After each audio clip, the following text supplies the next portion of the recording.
Get to the morning every day. Every morning. Ladies and gentlemen, Adelaide's Jodie and Hazy on Nova.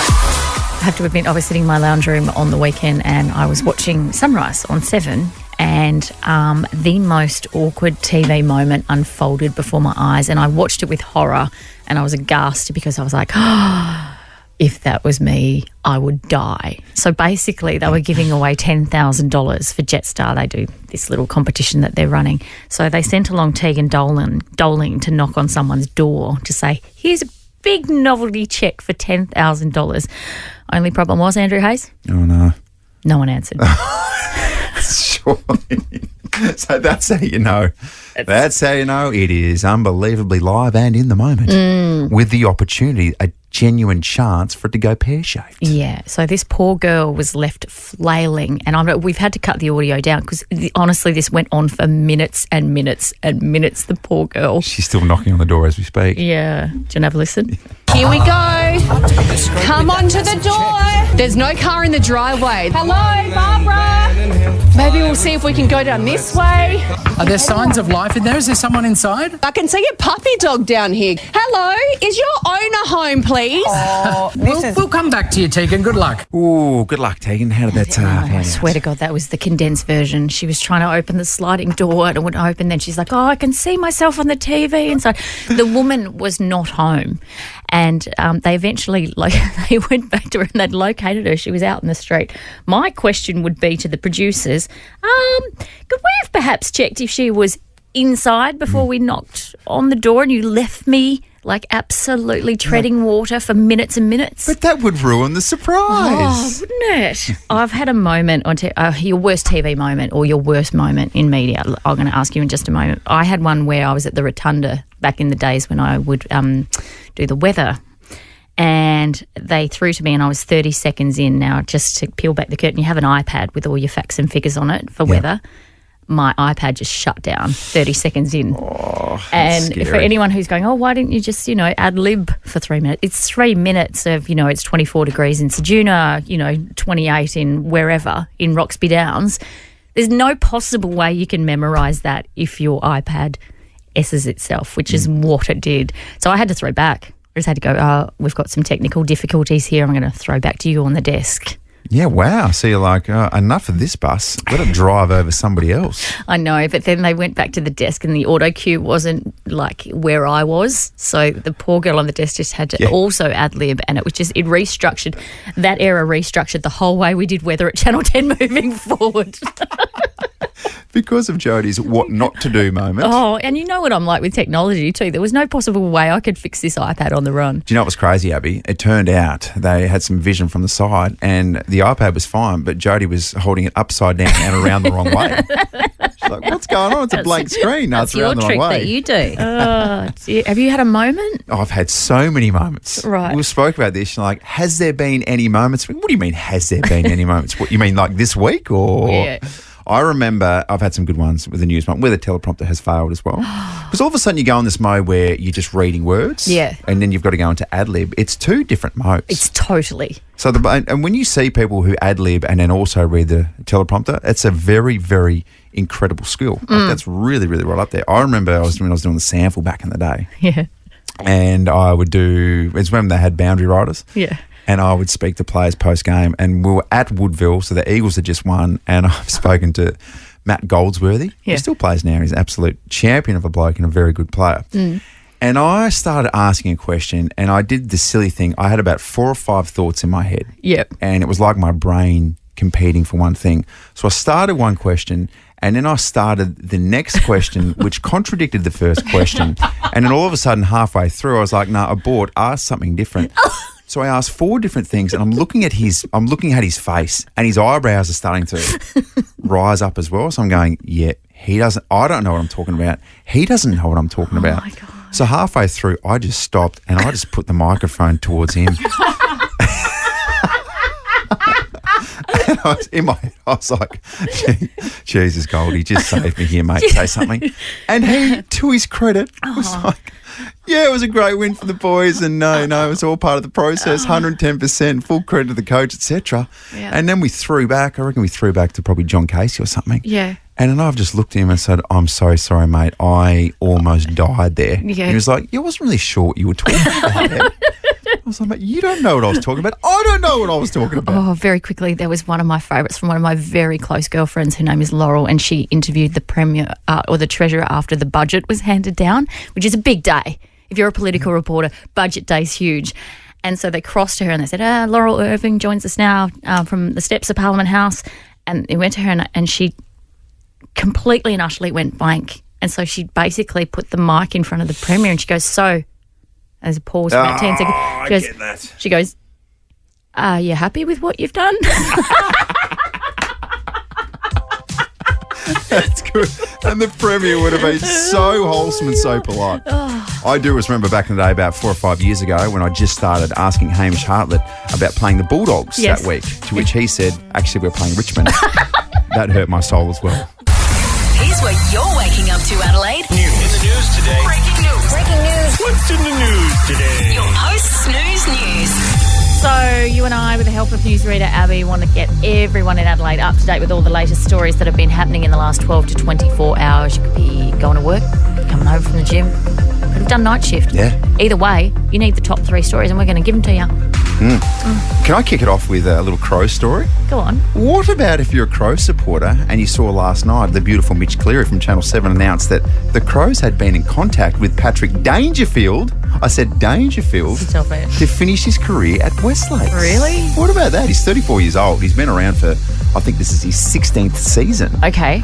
He's still got some good footy left in him though. Yeah. So there potentially were a couple of little chats, but you can almost lock in that he's going to re-sign with Geelong. Okay, so sometimes certain sections of the media just make things up for a headline. Is that one of those times? No, or- I don't think this is it, because Mitch Cleary is absolutely the best footy journo in the business, without a doubt. Okay. So clearly there was probably a discussion that was had. He's very settled in Geelong. He's got the family there, got a big old mansion apparently in Moggs Creek. Oh, really? But sure, I mean, who knows? It would have to be if it was a 2-year deal versus a 1-year deal at the Cats. But then with Patrick Dangerfield, he's probably got stuff going on outside of football. He's probably going to run the AFL one day. Yeah, absolutely. Okay. So They're barking up the wrong tree. We need Betts back. Eddie Betts? Yep. He retired a very long time ago. He wasn't just like watching a footballer, he gave you a feeling Yes. when he was in his pocket. Okay. Bring him back. I thought you were about to say, no, he's too old. No. You said Eddie Betts, who's Yeah. even older. Yes, bring him back. All right, Abs, we've got some disturbing developments overseas too. Yes, so we spoke about this yesterday. 3 people, two Perth brothers, and their American friend went missing and obviously were found deceased. Their parents have identified the bodies since, so it means that 3 Mexican nationals are expected to be charged with murder. They were on kidnapping charges yesterday, so their charges are expected to be upgraded today because it has been confirmed that the bodies found in the well in Mexico were the Perth brothers, Callum and Jake, and their American friend, Jack. So, yeah, that's really, really sad news, but at least they've got the people responsible, hopefully, and we'll see what comes from that. You had a theory about this that you were telling us about, that they were just in the wrong place at the wrong time. That is a theory that is sort of doing the rounds, that they're potentially in the wrong place, a bit of a spot where there could be a drug shipment coming in, all those sorts of things, which is very obviously Breaking Bad-esque. Yeah. And all sorts of different theories emerge in a situation like that, but all that matters is that there's a family that will never recover. No, and I feel so sorry. Devastating. Imagine that trip to come over and identify you. God. Kids' bodies. Like, even if, Horrible. as a parent, as a brother, a sister, in any situation, anyone's got a family, which is everybody. Yeah. Can't imagine what that's like. What about this linear park creep that's been doing the rounds? So police have arrested him after multiple women came forward with reports of aggressive encounters along that path in Highbury and Athelston there. So the Paradise man was arrested yesterday. He's 20 years old. He was bailed to appear in the Adelaide Magis Court on Monday the 5th of August. He's been charged with disorderly behaviour. So basically what he was doing, he was running around in his underpants, verbally abusing women, sticking his finger up, pretending to take that karate chop stance with them as well. Just being an absolute menace. And given the current climate with what is happening with domestic violence and women across this country, I hope that they throw the book at this bloke, because he's honestly preying on women who feel vulnerable at the best of times, but at the moment she's a really charged environment. So what an absolute tool. I think it's interesting as well. If he's running around in his underwear, you know, mental health has got to be a ticket in this, which is concerning because he could hurt himself. Yeah. He could also hurt other people, which is what we've seen happen. You know, when I forever. say throw the book, I hope this man gets the help that he needs. Yeah, because 100%. This is absolutely abnormal behaviour, and it's terrifying behaviour. I always walk along the Linear Park Trail, and it was interesting. I was listening to a podcast the other day, and it was talking about when men are walking along the street, and just say it's you and me walking along the street, right? I don't know you. They were talking about how men should, at the moment, perhaps cross the road just to give women the space that they need to not feel threatened or unsafe. Because these guys were saying, it was on the Imperfects podcast, how often they notice that women will stop and pretend to be on their phone so the guy can walk past. Because it's the worst feeling in the world to have somebody behind you. Yeah. And it can be broad. I was walking along the Esplanade yesterday. It's broad daylight. Yeah. I've got one earphone in, one out. Yeah. And there was a man behind me, and I did the same thing. Yeah. Stopped. He walked past, and you could tell he gave me a really wide berth. He smiled at me. Yeah. He said afternoon. I said afternoon, That's and nice. he kept walking. So he knew that I was scared with him being behind Honestly, me. that's the biggest gift men can give women at the moment. To do that, just to give us a bit of peace of mind when we're out walking out and about, because even that doesn't feel safe right now. Yep, absolutely. Well said, ladies. That's your post-snooze news. It is. Jodes, will you do the absolute honour of dropping the first question for the 6:15 vending machine quiz next, please? It's overwhelming, but I'm going to do it. All right. Gather yourself. Okay. And let's dance next, shall we? Mother's Day fast approaching. Mother's Day this Sunday, so if you haven't booked anything, good luck, because it's a very difficult process this time of year. Yeah. What does Mother's Day mean to you, Andrew Hayes? I think Mother's Day changes for blokes once you become a dad, because you finally see hands-on what being a mother is all about. Because I think we're quite ignorant when we grow up, and we just assume that mum does everything, and then everything that happens for us, whether it's cooking, cleaning, just magically happens for no real reason. Oh, it's a fairy, isn't it? And then once you have a kid, maybe 2 kids, maybe 3 kids, you sit back and you go, oh my very friggin' goodness, how do you do that each and every day? And it starts with the birthing process too, by the way. So you've been through this 4 times. Yeah. I've watched my wife give birth, and the first time, eyes up the top, eyes up the top. I did not want to look down below because I didn't want to be the bloke that would see some blood and get faint and fall over and for somehow get medical attention in a situation where you should not need medical attention. No. You freak. It's all about her. Exactly. But I do remember when Henry first came out, and I've often said as well, 3 times you've had this weird sensation. It's this feeling that I think everyone sort of chases. And I'm not trying to link it to footy, but the first time But you're about to. I got that feeling the first time I won a premiership. Yeah. It's a really special feeling. Yeah. And then when Cara was walking down the aisle, same sort of feeling. Like it's this genuine fuzzy feeling right in your guts. And then also when Henry came out. And then you can't control yourself. And I was crying. Cara was a bit of a mess because there's all sorts of things going on. But Yeah. yeah, it's a special feeling which there's no other way that you can replace it. But then watching what goes on, Cara was in about 16 different bits holding this little baby. Yeah. And first of all, I'm looking at it going, that's not a natural process. No. How can that be ticked off as a natural process? Who said, yep, let's go with that? Yeah. Just ridiculous. And then to do it 2 or 3 more times and everything that comes with it, and that is a crying baby as well. Oh, my gosh. So that's the other thing. And I come home from work, and at the moment, Sonny, he might be crying for 10 minutes. And I'm like, I've had enough. And Kara's like, yeah, he's been like that for 8 hours. Yeah. And she sits there and she's absolutely perfect and calm the whole time. And the kids are climbing off her, and I'm sitting there going, and I've said this for years now, if I was working 15 hours a day, I do have some of these days work 15 hours, that is so much easier than taking care of the kids for 2 or 3 hours. So you've got 3 under 6 Yep. at the moment. So you and your wife like to say that you're in the trenches at the moment, and you really are. But one of the things I love about you the most is how glowingly you speak about your wife and how much respect, ever since the day I've known you, you've had for Cara. And I love that about you. I think that's just the sweetest. Well, thanks, Jodes. But what I will say is it's pretty obvious. So it's obvious from my point of view, but everyone else that sees around. And what I do like, and what I can comfortably say as well, And this makes me happy. I think you get to the age, I don't know if you've hit it, Jodes, or maybe you did hit it, but you need to learn to appreciate what you've got because there will always be a time where you either stuff it up and you lose it and you go, gosh, I wish I didn't stuff that up. Or you look back and go, how good were those years? I should absolutely have just sat there and go, this is absolutely beautiful. So I'm in the process of doing that now and trying to soak it all up even more. And what gives me really, really excellent comfort is knowing that the kids, no matter what happens, like you can't put out a plan for the kids and say they're going to be this, they're going to be good people, they're going to have good careers, they're going to go this direction. But there's a lot of comfort for me knowing that what Kara's doing gives them the absolute best possible chance to be good little humans. Yeah. And each and every night now, I still do the little test. I'm like, who do you want? You want me or Mum to put you to bed? And they all go, Mum. And originally I used to be like, oh, you sure you don't want me? But now I'm like, yeah. I'd pick Mum too, mate. Yeah. They all pick Dad in my house. Yeah.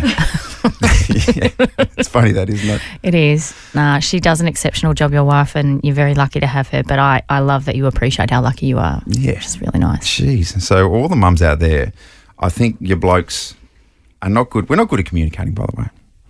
We're not great at communicating. No, you're not. Yes, and I am the king of not good at talking about my feelings and emotions. But I would say for 99.9% of blokes out there, we're all thinking the same thing, but we just don't know how to put it into words. Yeah. And that is our partners do such an incredible frigging job. And it's probably a job, let's be honest, that I couldn't do it. And that's something that I think about as well.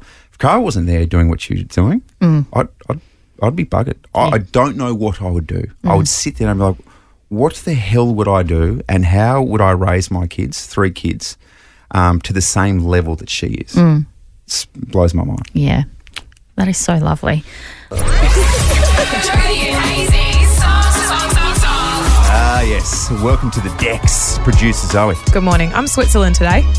I'm not taking sides at all. Delicious chocolate in Switzerland. In Switzerland. Is it? That's where Lid's from, isn't it? Sure. Yeah.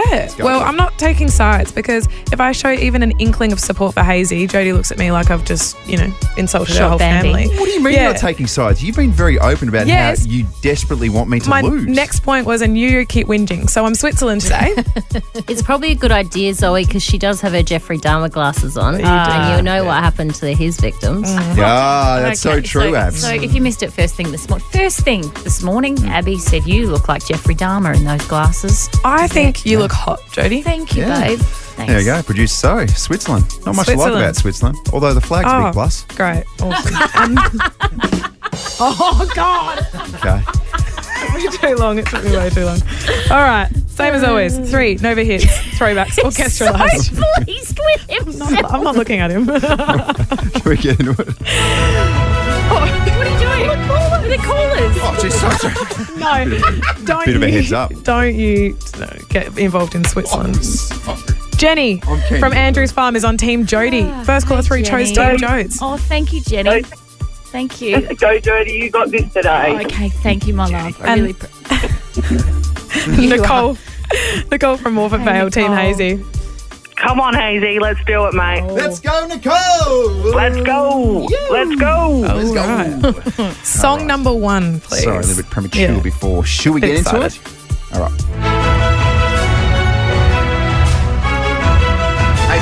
Go on. That would be Beyonce. Hello. Oh, he's done well. That was very good. you know that. Oh, I must be cheating. Oh, my gosh. Maybe I told you I am the Dustin Martin of songs Oh, to my song, okay? maybe firing off the song earlier was like tactical. Maybe that was. Yeah. So did you know it when you fired it off early? No, I didn't.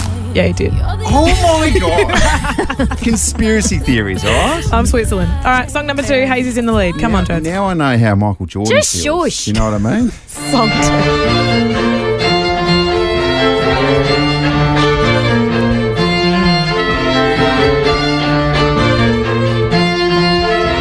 I've got no idea.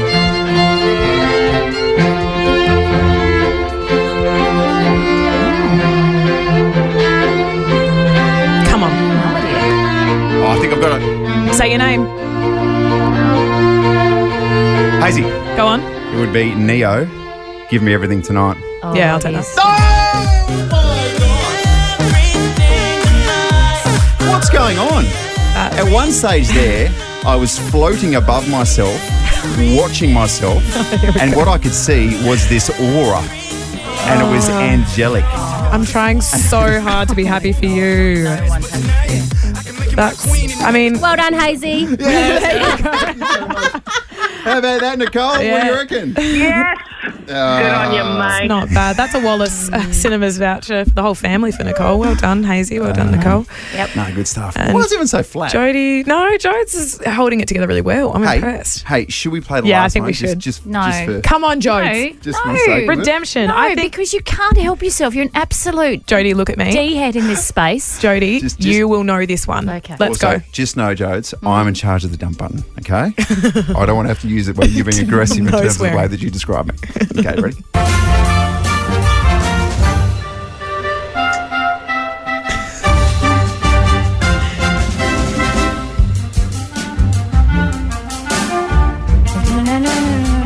I know it. Go on. Just let me do it. Just let me do it. Let me have a go. Good for you, Olivia Rodrigo. Good girl. Thank So, what have we got for Jodes? We got a prize for Jodes. What do we got? Oh, Jodie. It was a good effort you. Thank you. Yeah. It wasn't. after It wasn't. Hazy won, but Yeah. that's okay. It's all right. All good. I like All your good. callers just hung up as well. Do you know what, though? Do you know what the funny thing is? I think she hung up after the first one. All right, let's discuss this. I wanna be a billionaire, so freaking bad. Or even just a millionaire. You take that. Get rid of that B and replace it with an M. I'll take that. 100%. It's not easy, though. No. Sometimes you've got to read up all these special little guides on how to increase your wealth, Jodes. Okay. For example, here's some study for you that could set you in the right direction to make some generational wealth. Do tell. According to researcher Randall Bell from CBS News, he thinks that you're 206%, I said 206% more likely to become a millionaire if you make your bed each morning. Oh, It's pretty simple, isn't it? really? It kind of makes sense. He said that making your bed changes your frame of reference that carries out throughout the day. That was when there's a job to be done, you're just going to get it done because you're in that zone. Okay. Yeah. He also found that the rich read 30 or more minutes a day and wake up 3 hours before their workday officially begins. Okay. That's very interesting. Oh, why is that interesting? Why is that interesting to you? We're just having an open chat. Okay. Any opportunity to have a crack for me being late. I get it. Well, I'm just saying that we start at 6 o'clock every morning. Mm-hmm. I'm just not sure that you're getting up at 3 a.m. Well, neither are you. Oh, I'm not. Producer Emily definitely is. She is because Yeah. she lives in the sticks. Yeah, 'cause I wouldn't say sticks, I would say the beautiful part of the hills. I'd say sticks. Producer Zoe, probably more like, I don't know, 4-ish, maybe Yeah, 2 hours. 3:55. 3:55. Oh, yeah, it's in the threes. Well, I'm 4:15. Stop having a Oh, crack. give us a spell. Then what do you do? You meditate, do you, at home, do you? Oh, my God. What are you doing? A little you- push-up session? And don't show me an alarm. I will show you my alarm. What? Oh, there goes. Look. Oh, it's concrete evidence. Look, this was the alarm from this morning. Thank you very much. 4:15. It looks like there's dust on it. Very goodness. Yes. So there's a few little tips. Just get up nice and early and make your bed. We don't make our beds because people are still in there. Yeah, that's true. Yeah. That's true. So that decision doesn't come down to us. That comes down to our partners who eventually get up at around 7. Yeah, 100%. Lazy. Lazy Greg. But here's the other thing as well, Joe, which I just need to get your opinion on. We went to a beautiful wedding about a week and a half ago. Yeah. Camera guy Josh, beautiful member of the Nova team. So I wonder if making your bed increases your chance of becoming a millionaire by 206. What does it do if you vomit in the bed? So- And then when your wife calls you on it and says, do you just vomit? And you look at them like they're the loser and go, well, yes. Yes, so that just switches things up. I'm now sitting, my chance of becoming a millionaire are now sitting at a minus -1,000,000%, Harley.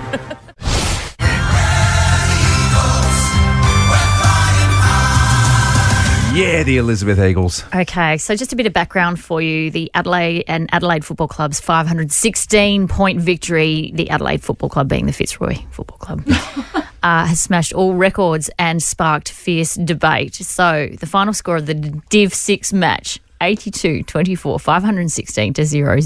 It is the stuff of nightmares. The result is the biggest senior score and margin in league history. In league history? Yeah.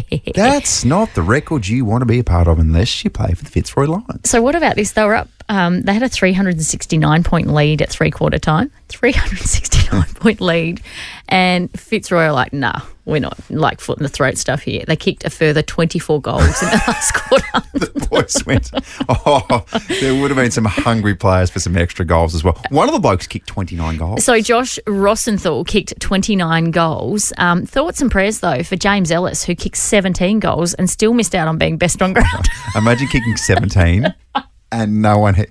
You might not even make the top 3 best players. Okay, so it was an absolute massacre. It came just days after reports emerged that Elizabeth was in danger of folding. So we need to do something, don't you think? Yeah, well, you're very good at coming up with ideas to help people out because you're very generous in this space. So I'm very eager to see what you've been cooking. So what I would like to do is take your talent and skills, your physicality, your mentality as a winner and put you on the field for the Elizabeth Eagles. Excuse me very much. Are we jumping in a time machine? Are we going back to 2010? Because that's when I peaked, I reckon. There's a reason he didn't make the AFL, Jodes. Yeah, I know. Well, I mean, you are consistently saying to me as a player, you're a 10-goal difference. So here is your opportunity. That was a private conversation. Here is that was not meant opportunity to prove it. I think I said to you, I'm 100-point difference, which means we still would have lost by 416 points. When was the last time you played AFL footy? 2015. So you haven't even had a kick around since 2015? No. You haven't played a match, social or otherwise, since 2015? No. Wow. No, I haven't. Maybe I need to reassess this plan. So, okay. So if I'm going to play, so I'm going to trot around. This is your plan. Mm-hmm. What about this then? If I can throw it back to you because we're still cooking some things. Yeah. Can I bring some mates? Sure.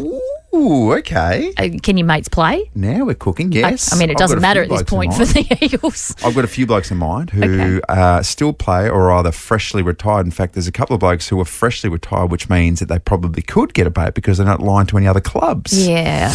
Ooh. Let me ask you this, though. You were a pretty boy when you played. What do you mean?